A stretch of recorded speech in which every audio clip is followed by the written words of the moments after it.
Hello, hello, hello, or bonjour in French. My name is Derek, and welcome back to the FLA Exposure Podcast, episode 182. It's been a while, it's been a minute, a couple weeks since I've done one. We're getting back into the mix, starting to promote, coming up, getting back on the horse for Fight League Atlantic 5. Tickets are on sale. Get at them, fightleagueatlantic.com right now. Of course, one of our great sponsors for that event, and of course, a local sponsor, a good friend of mine, and a good sponsor for our episodes and our exposure podcast, Nova Scotia Spirit Company. Check them out online, nsspiritcompany.com. Blue Lobster, available every event we do. All right, let's get right into it, folks. A great guest I have here today, a guy who's done a lot for the local community, more than people actually know, and we're going to get into that a little bit today, talk about the old days Sub-Series Pro, and so Alex MacKinnon, he's a black belt, a very, very talented guy out of Moncton, New Brunswick, owns Quantum Jiu-Jitsu down there. Got a little fly in my eye, my apologies. An absolute wizard and a fantastic coach and mentor to a lot of people in the area and doing great things. So very happy to have him on. And without further ado, Mr. Alex MacKinnon, how are you? Pretty good, man. Happy to be here. I heard good things about that Blue Lobster vodka, believe it or not. A lot of people liked it. So shout out to your sponsor, man. Yeah, man, they're good. We'll have to get you some sometime. They're fantastic. They do a lot for us, and they're a nice local company. A kind of a cool success story where I'm from. So yeah, fun to have support locally, man, like that. It's a healthy thing too, and it makes it you get excited to promote them like that, right? It's fun. It is, and you know what? It's funny you say that because it took me a long time to kind of finalize that sponsorship. Like it takes a long time. You got to kind of prove your worth with a lot of these bigger companies before people will work with you, man, for sure. Hey, Thomas, I saw that. Yeah. So let's get right into it, Alex. For anybody who doesn't know, as I mentioned, you're the owner of Quantum Jiu-Jitsu. You're a black belt in Brazilian Jiu-Jitsu. Let's get into the how, when, the why, the where. It's called a FLA exposure for a reason. So I definitely need to give a shout out to Mike Lorette, who is also the other black belt professor who teaches with me quite often.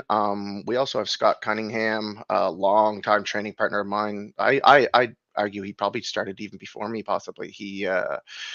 Scotty, long-time training partner. He does a class on Monday. Chris Davey does another class. Adam Westfield helps out with the kids class. We have, David Alcox, we have David Wilson, all these great guys. I don't like to take credit myself because there's a much bigger unit that is making the whole thing possible. It's not just me. It definitely isn't.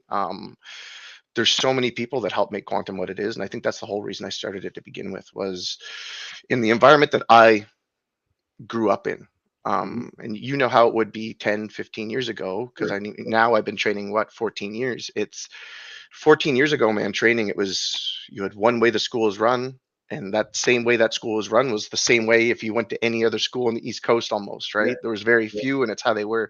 It's only been the last 10 years you start to see people take a more holistic approach to growing it as a whole, right? I think people saw the issues with how it was kind of maybe run in the past, and they want to see jiu-jitsu blow up. They want to see it referenced like Taekwondo or Judo is, even locally. When you look at a judo school locally, they can have 2 to 3 times as many teenagers as I can have simply through the name, right, of judo. It's scheduled with the schools. It's so ingrained. I want jiu-jitsu to be that way. Well, that's it, man, and that's a wonderful thing to say, because that's very true. Because you look at, like, I've taught a lot of classes in schools back in the day when I was a purple belter, and like Jared and I would go, or Kitson and I would go, or Rorson or whatever, and it would always, because it was a buddy of mine who was a gym teacher, would kind of want the kids to be exposed to this kind of stuff, but it would never be approved necessarily by the governing, but like, the school board or whatever. Like what, like judo would be actually, or karate would be part of the curriculum for the year, right? So much easier to get approval for that stuff too. It's so unknown, right? People, they confuse it with other things. You see those memes all the time of people, your coworkers, like, oh, you do jiu-jitsu, and they're chopping hands, because it's still so young. It is. Yeah. We need to grow it. So, yeah, it's true, man. Like it's unfortunate, because still to this day, like, no matter, like, it's both of us, it's our life, it's our lifestyle. It's we're every day it's part of our life. So it's funny when people kind of come up to them like, you're still doing that karate, eh? Yeah. Oh yeah, yeah, Yeah, it's pretty bad sometimes, man. Especially exactly. They'll throw their hands up. So no, but that's why we did. We just recently finished a blood drive in association with Knott's Jiu-Jitsu as well. Um, Great partners. We had. They actually reached out to us. They started the whole thing, saying, "Hey, let's work as a community. Let's throw Jiu-Jitsu politics aside. Let's try to." So we attempted to bring in all the schools in Moncton. Some of them were busy. Some of them didn't necessarily want to be involved, which is fine. We just wanted to grow it. So yeah. we decided, yeah, sure, let's work with Knott's. Like we have. What do I want to say?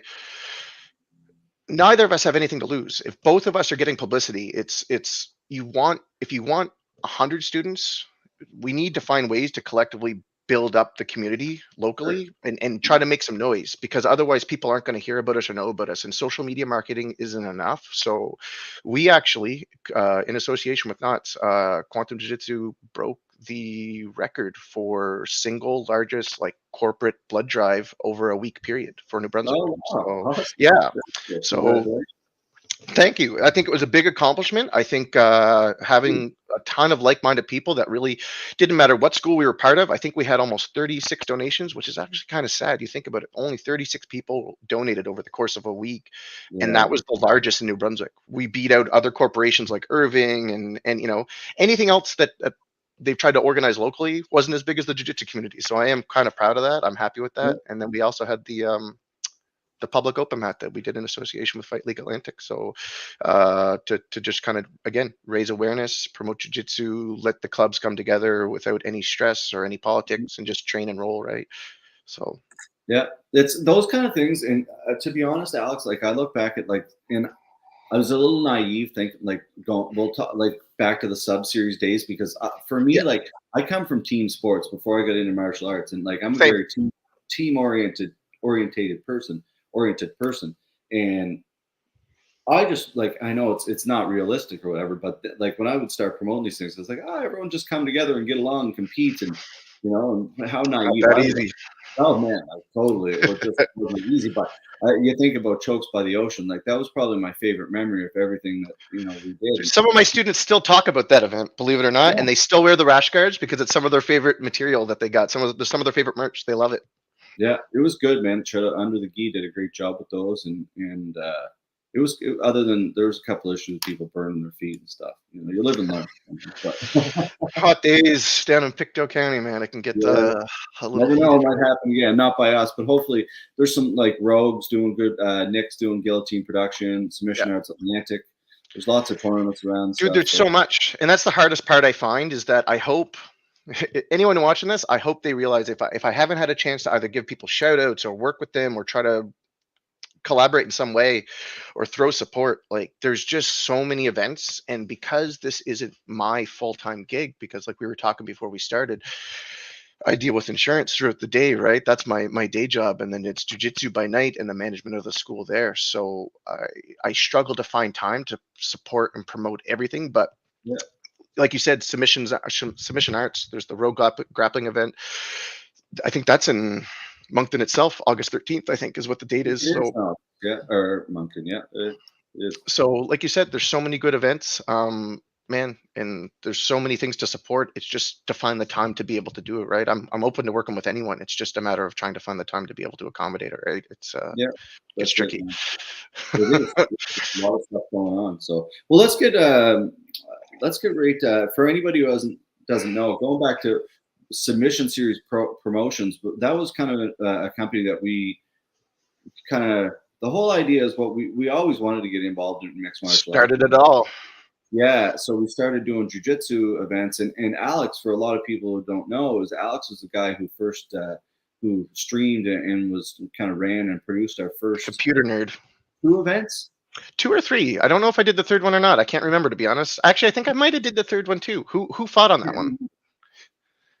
I thought the third one was in Ontario. If the third one was in Ontario, then I didn't do that one. But I did the first 2, I think, because. That was a shit show, my But God. man, when you look back now, even myself, I was so naive to the talent that was brought in. You didn't realize it. When you look at the names you brought into the East Coast, there has been nothing like it since. There hasn't been. Nicky Ryan's first pro match was there. How crazy is that? That's like trend setting, dude. That was pretty fun. So the fact that like I didn't even appreciate like Nicky Ryan. Okay, yeah, he's like a kid. You don't Dude, even what else is Andreas. good? I think it's here. Like man, you had so many people. Jonathan Sateva. Like there's so many high level Yeah, guys that came through that we get to watch. That definitely. it's so hard to like look back. It's like man, we get to see some cool stuff. It Big was time, big time. Like, yeah. remember there was a Canadian Kumite, like Taza won it, but like Dante Leon was on it, Rustam Chiziev, Nabil Salama. Like there was a ton of really, Didn't you have really. to blast at one point too? Didn't he compete once? Or did, The Blast was the main event of that Ontario event where it was yes. Blast versus fuck this guy. What was his name? He was the best in the world at the time, Joao Assis. Ah, yes, yes. And the co-main event was Edwin Najmi. Yeah, So and many he, high level guys, man. You hear these names now, and they're synonymous with like high level jiu-jitsu. yeah, But back then, it's like they were still building the name. It is yeah, crazy to see how far it's come. But some of the names on those initial it is. first two cards, dude, are like now they're killers. Yeah, They're big names. It's fun to see. yeah. It's kind of Oh, crazy. it is, man. It's like you said, just memories. Like I look at all this kind of stuff, and it's like, to me, I really value my life and the fact that, like, I went through some stuff early in my life, so I really kind of, for me, like every day is a thing where I really cherish it, and I look at this kind of stuff, and like, dude, I'm not gonna lie, like I cried. Chris, one of the guys who works, he does the cage, he does a lot of like really good, high, like great work behind the scenes, part of our crew. The doors were starting to open, and I was sitting there. He's like, "Are you crying, man?" And I was like 5 feet away, and I was like, we just walked away because, like, for me, the amount of stuff that's going on, and then the doors start open, and people come in. They actually believe in what you guys are doing, and as a crew, everything works, man. It's, to me, it's just so emotional, right? It's just a wonderful memories, buddy. You should be proud, man. You should be proud, especially like if you want to talk about the most recent event. It was myself and Yannick, honestly, dude, I don't think I've been treated better. It was such a smooth go here, do this. People looked after you. They told you what you could and couldn't do. Dude, we were spoon fed the event for the MMA event. It was honestly very professional. I said that was messaging my wife at the time. I was like, man, it is crazy how smooth this whole operation is and the Mhm. volume of people that are contributing to it to make it that way. It is yeah, man, be proud. It was a very smooth run event. Everything was on time. Honestly, I have no complaints. It was awesome.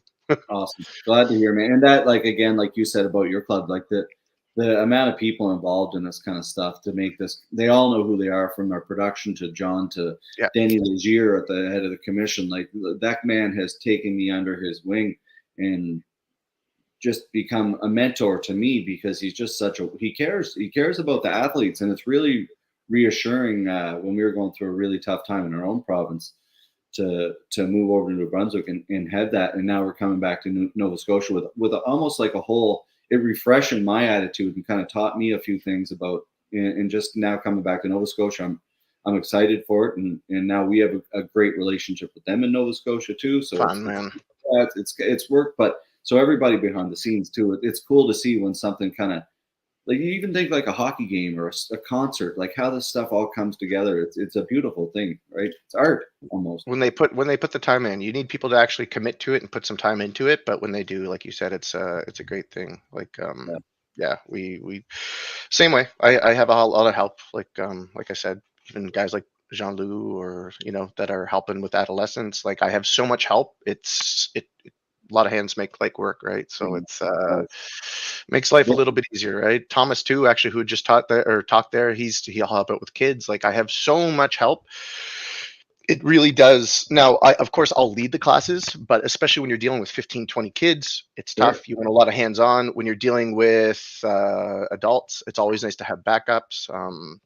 Actually, even recently we had, oh my God, Alvita Ross. Do you know that name? I think sounds familiar. He used to run a school locally. So anyway, his son started training at Quantum and is helping out a ton too. So another local, like just someone who's been in the martial arts community for years, Oh, who saw what Quantum was doing and just wanted to come and help out. So yeah, it's fun, man. It's fun when it all comes together. So it definitely is, man. It is. It's a beautiful club you guys have built. Kind of segueing into something. Uh, I wanted to ask you, like, outside the club, or even kind of inside the sport or outside the sport, I guess. What's your biggest accomplishment? Like, would it be kind of getting Quantum off the ground, or your black belt? What would be your Man, I would argue the progress that I've seen in some of the students that have been with me specifically over the last 10, 14 years is the piece I would argue is my biggest accomplishment. My own personal accomplishment. My black belt's nice, but as you know, there's so much work to do after it.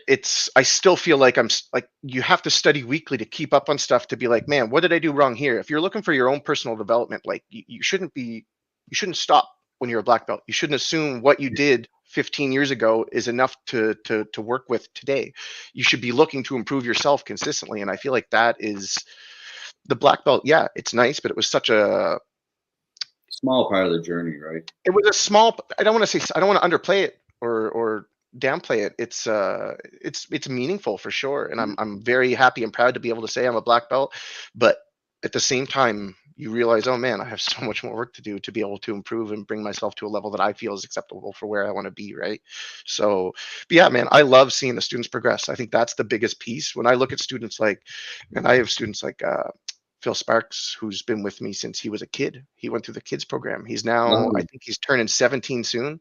Dude, the Cool. kid's a killer. He's a killer. It's fun to watch guys like that who've all these years. Again, Scotty is another one where me and Scotty have trained together. I used to do open training session with him before we did kids class.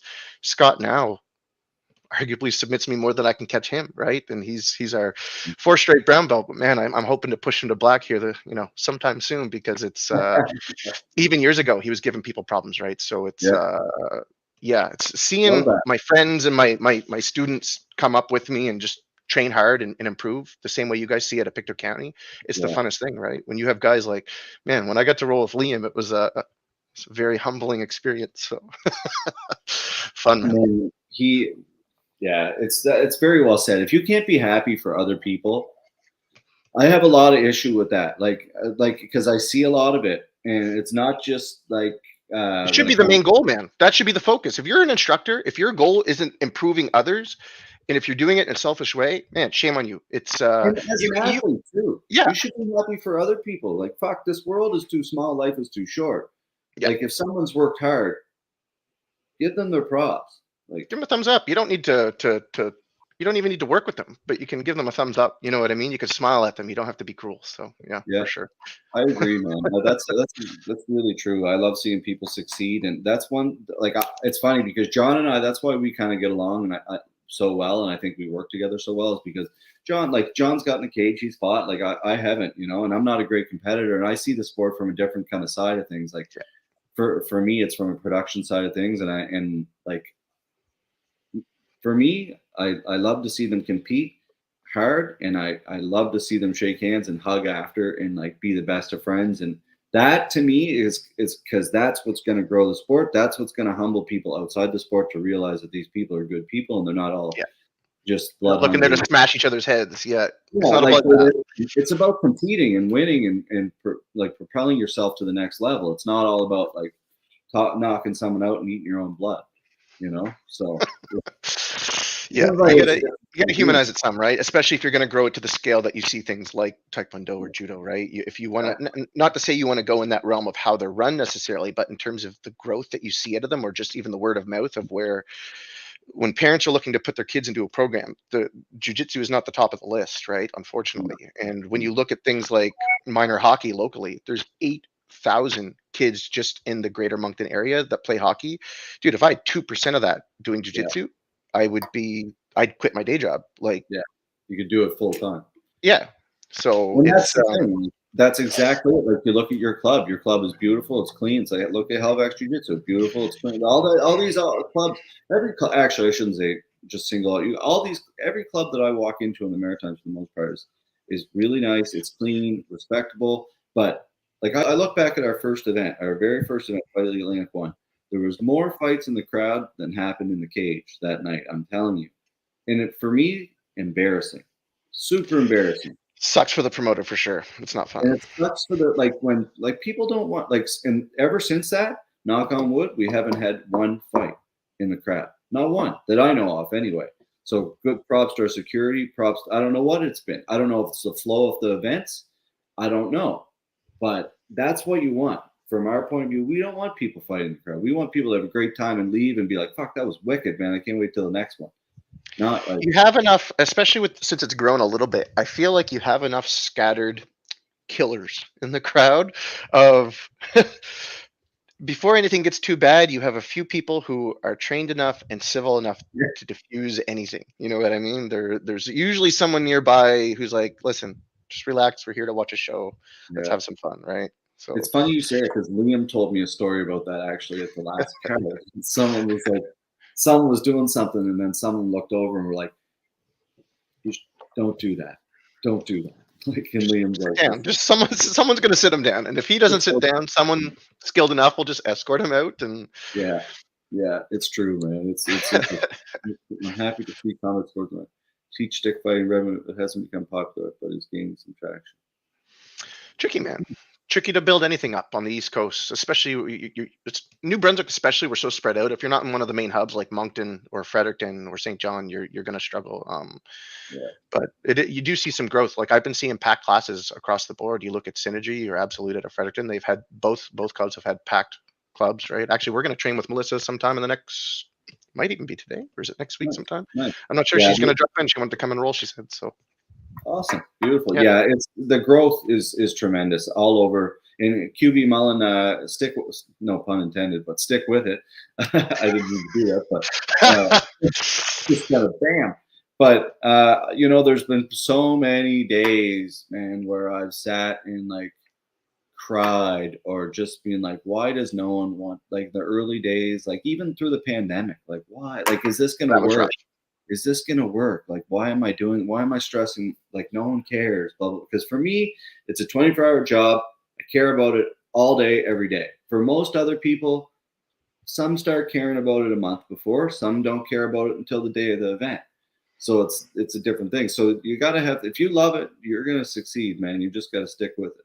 It's the And work, again, man. You gotta be willing to put in the work, and I think that's the biggest piece that you see in some schools that struggle to gain traction is that no one's there doing the work, right? yeah, Or if they are, there's no compensation. You're doing it for the wrong reasons, right? If you're doing it to grow the school and you see collectively that everyone's doing the same thing and everyone's invested in the same ideas of trying to grow it, have a good positive environment, no one's there for the wrong reasons. If you cultivate that mindset, and not it's you saying it once not enough, it's something that you have to continually preach, right? And do it by actions, like we yeah, said, working with knots, right? Throwing your ego at the door to be able to work with another school to be like, you know what, let's do it, let's try to build something. So yeah, I think that's the only way. I've seen success with it, so I can't argue with it. That's why, right? I've yeah. I've enjoyed it because I've been exposed to so much more, man, even training partners and jujitsu in general. I've learned more in the past 2 years than the previous four before that. I Yeah. guarantee. I've just by virtue of training with so many different people now, I've learned so much of like, man, I guess I really can't put my hand here. For years, you think it's okay, and oh wow, I keep making this mistake with people who really know how to capitalize this. Mhm. It's eye opening, man. So I've really enjoyed that process with Quantum. That, Yeah, it, I've liked it. that's I look at that too, and like I look at like Jared and Jason, like, and Kits, and like these guys have been around. Like, they're the guys who, well, Dan Vanderland's introduced me to the sport, but kind of by way of those guys, and we've always had that attitude of like, go wherever you want and train wherever you want, wear Have whatever you fun. like, do whatever you want to do, have fun with it. And we still, it's funny because now the club, it's with like Jared, like it's kind of into these different phases of our club, but every, like, our core guys, like today I'm going to train with Adam at 1 o'clock. We train, Adam and I train every like Wednesday, Friday, Monday, kind of the two of us, two old guys, and just go and kick the crap out of each other for an hour and a half. And And it's healthy. You need a good training partner, right? You need yeah, at least one person. And really, having one person is all you need. If you have one other dedicated person to put in the time with you, you're still going to find development, right? yeah. Yeah, it's true, man. And I think that you develop a lot by rolling with multiple different people and Yeah. exposing yourself to different. Like, the thing about jujitsu, you say it all the time. Everybody moves a different way. That's what's beautiful Oh thing yeah. about sport, right? Like, every single person moves totally different at all times. And you end up if you train with the same small crew consistently, what I find is that you get used to their habits, right? Everyone has their things that Yeah, they prefer to do. You know, this guy really likes to do this, so you just start shutting certain things down immediately. Usually, you only get that experience of the difference in body types and rolling capabilities and technique repertoire when you're competing, right? Yeah. If you don't compete a ton, which I don't, the last time I competed was 2017 down at the Hickson Cup in New York, Mhm. which I've competed some, but I've learned more from my experiences in the gym than I have outside because it's just where I put my time, right? To be Yeah. able to compete and run quantum, I couldn't do it with my current day job on top of it all, right? It would be too much to try to prep. That said, I would like to compete. I've been trying to compete towards the end of this year. I'd like to get amped up for Mhm. it. It's just tough to find time for my own training when you coach a lot, right? Like Yeah. I sneak It's it in, but I you don't look want to at take every away little from the thing. students for my own selfish reasons, right? It's important to make sure that my classes are structured in a way that whether I'm involved or not, I want to make sure the group there is having fun, right? That is kind of my focus. So it's if I can cultivate that, that's great. If I can fit in my own training with it, I will sneak little bits here and there. But primarily, most of my training comes like you find time in the middle of the day with a friend Yeah. or on the weekend with a group, right? Yeah. Exactly. When I train for the most times now, for sure. Um, Yeah. your experience at FLA. I know you talked about it a little bit before. What was it like coaching and being in a corner with Yannick? Man, it's pretty it gets my heart rate was probably running just as quick as his because you obviously you put so much time into them, you've invested into your students, Yeah. you have the roar of the crowd. You know what? The thing that I remember the most and that was really getting my heart going was sitting backstage and hearing the crowd beforehand and you hear like choo, choo, choo. It's like, oh man, it's like you're at the Coliseum being fed to the lions or something, right? It's like, oh, here we go. So yeah, man, it was fun. It was a very surreal experience. I enjoyed it. I'm glad you, Nick. Obviously, it was successful, but that's just because the guy put in a ton of work leading up to it. We trained hard. We wanted to make sure he was ready. He put in work, man. Every Thursday night, he was wrestling with one of our wrestling coaches, Chris Davey, just to make sure that he was very comfortable getting to a clinch. But what a lot of people didn't realize is that he had the karate background, so he had already done a Mhm. lot of competitions with the stand up, and it was an easier transition for him, MMA, in the sense that if the grappling didn't work out, well, he's pretty comfortable standing up anyway, right? So it didn't really work out, or it didn't really matter for him. I think he was comfortable regardless. But I was hoping, and I told him, I said, if you're going to represent quantum jiu-jitsu, then I would hope that you would take a more grappling heavy approach, which I'm Yeah. happy it did. It worked out, and man, it was very surreal. It was fun. We were in and out of the ring very quick. The instruction leading up to it and the directions from all the staff was, like I said, very clear, very professional. The commission was on point. You Yeah. guys were on point. It was man, I have no complaints. It was very fun. Very Yeah. fun experience. I have no complaints at all. It was Awesome.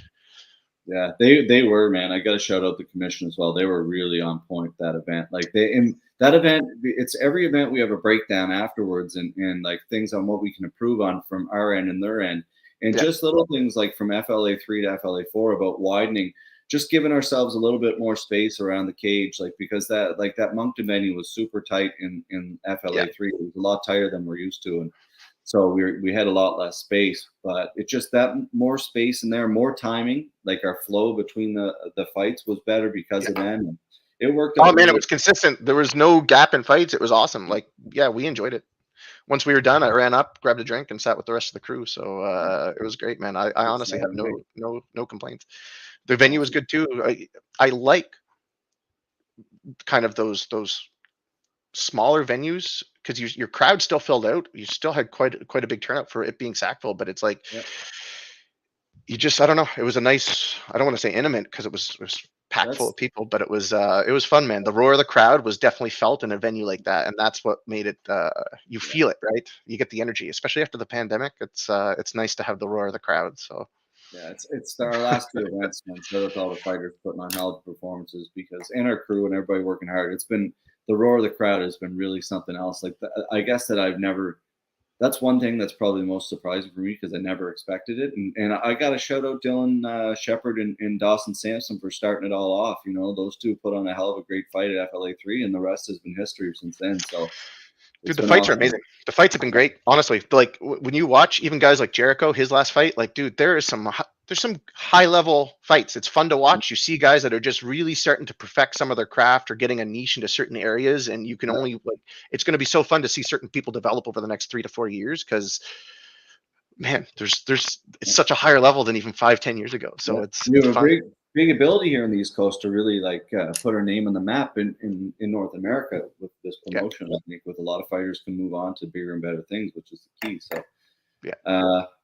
couple quick questions for you, Alex. Sure. If you were deserted on an island and you could only take 2 members from your club, who would it be? Don't want to upset people now. Geez. Huh? 2 members of the club. Geez, man. Scott Cunningham for sure. He's been my OG training partner for a good portion of my jiu-jitsu career. I would credit him to a lot of my own development and a lot of the ways I've worked in the lab to try to dissect techniques or work on things. It's been a lot of troubleshooting with him. And just out of respect and the fact that he really spent a lot of time with me going through white and blue belt would be Mike Lorette. His ability to disseminate technique, he's an encyclopedia. He knows, guaranteed, he knows 1,000 more techniques than I do. He's an encyclopedia. And when things kind of went down and quantum jiu-jitsu got started, he was on board from the get-go to make something better, to really grow jiu-jitsu. Because me and him, man, no one has taught more jiu-jitsu in Moncton than Mike Lorette and myself in the last 15 years. I can say that with confidence. No one has taught more jiu-jitsu than us in this city, because we were the ones running the schools primarily as things were going up, right? Like we've taught classes nonstop for all that time. And it was Mike who, even before I started, who was showing me stuff, right? As a white belt, he was graded before me. Can he find water? Can he find water? Can he build a fire? Can he build a fire? Who knows? If you can find water, you're on an island. This is stupid. Who knows? That's true. I guess I should look a little bit more who's going to keep me alive. You know what? Actually, Lorette's good out in the woods. He's a hunter, so he definitely could. Scotty, who knows? Maybe he's a little bit more of a city guy like me, but he's going to beat me for saying that. But Lorette, he's used to being in the woods. I'm sure he'd be able to keep us alive. So a lot of pressure on Mike Lorette. Love it. All right, buddy. Any quick shout outs you wanna throw out?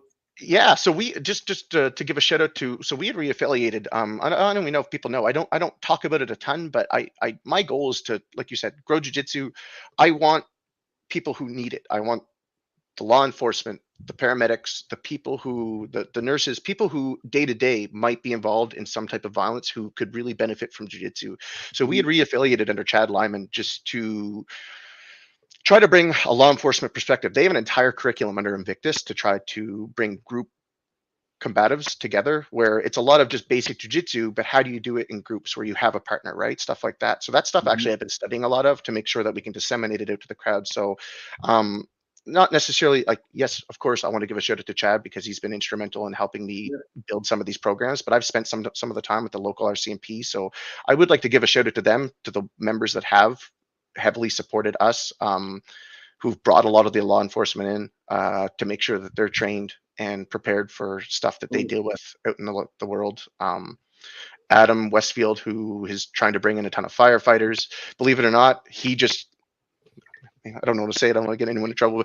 He actually had to use jiu-jitsu when he was at one of the scenes the other day. He arrived, one of the cops, I don't know if he was outside or something like that, but one of the guys woke up in a shock from one of the medications, or he needed medication or something. And to try to control him, he was trying to swing and hit people. He controlled him just knee on belly, right? So those are the scenarios that I want people trained for. And those are the things, like, my route is self-defense. So if I give a shout out to anyone, it's the people that are doing the work, that are trying to bring some of these public first responders into the school. So other than that, shout out to my coaches, everyone who's made quantum jiu-jitsu what it is, who's put a ton of time into it. I'm sure I've missed names, but there's so many people that have really made quantum as successful as it is. I'm very thankful. I'm very appreciative. People like you who've given me opportunities and platforms to kind of shout it out. So I'm eternally thankful, man. More than anything I've done, I'm just thankful for the people that have helped us out and to make us successful. So love it. Thank you. I've been saying it since day one, buddy. One family, and that was the hashtag I used in the very first event. And people can call it cliche or whatever, but I always say it's us versus the rest, not us versus one another, and that's the way it should be. So keep doing your thing, man. You're a fantastic guy, a great representation of the sport, and a great humble leader, man. So hope to get down for some rolls again sometime. Love it. Shout out to your crew at Victor Kenny. I had a great time with them at the public open mat. They had a ton of people down, tons of support. I wish I got down for the seminar that you guys recently did with Brianna. I really did want to go, but honestly, thank you so much. I have nothing but gratitude. So thank you. Okay, buddy. Chat soon. There you go, yes, folks. thank you so much. Appreciate it, man. Later. Alex MacKinnon, awesome. Loved having him join us. Great guy, great local instructor. Quantum Jiu-Jitsu, check them out if you're ever in Moncton. Lots of great clubs in the Moncton area. Get out there, get training, learn, be good to one another, and get your tickets. Fight League Atlantic 5 on sale now, fightleagueatlantic.com. Tickets are 50% sold out. This event will sell out, so I would strongly suggest getting your tickets earlier than later. Thank you so much. Have a great day. Talk soon.